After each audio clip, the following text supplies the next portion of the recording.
কিচিরমিচির করা কোয়েল পাখিতে মাসে ৬০ থেকে ৭০ হাজার টাকা আয় করছেন মোহাম্মদ হারুনুর রশিদ। এই কোয়েল দিয়েই সুদিন এনেছেন এ উদ্যোক্তা। মাসে বর্তমানে আমার ৬০ থেকে ৭০ হাজার টাকা ইনকাম হয়। কাপড়ের দোকান করা হারুন শখ করেন ভিন্ন কিছু করার। সেই ভেবে ২০২৩ সালে সোনালী মুরগির খামার গড়েছিলেন হারুন। কাপড়ের দোকানের পাশাপাশি আমি কি করতে পারি এই ধরনের একটা উদ্যোগ হঠাৎ করে আমার মাথায় আসে। তারপরে আমি ওই যে খামারটা করি। তবে ২৯ দিন বয়সে ঠান্ডাজনিত কারণে মাত্র ৩ দিনের মধ্যে মারা যায় তার ২২০০ মুরগি। কোটি টাকার স্বপ্ন মুহূর্তেই শেষ হয়ে যায়। ঋণের বোঝা মাথায় চেপে বসে, কিন্তু হাল ছাড়েননি হারুন। খামারটার মধ্যে ফার্স্টে আমি সোনালী মুরগি পালতাম আর কি।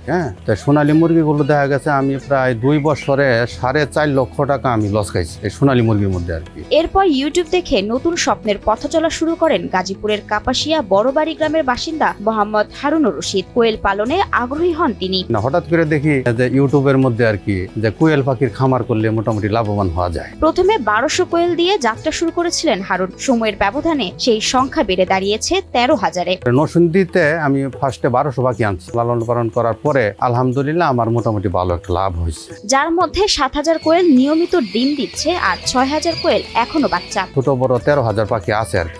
তার মধ্যে প্রায় ৭,০০০ পাখি ডিম দিতেছে। প্রতিদিন তার খামার থেকে সংগ্রহ করা হচ্ছে ৫,০০০-এরও বেশি ডিম। দেশের বিভিন্ন জেলায় এসব ডিম বিক্রি হয় প্রতি হাজার ২২০০ থেকে ২৪০০ টাকায়।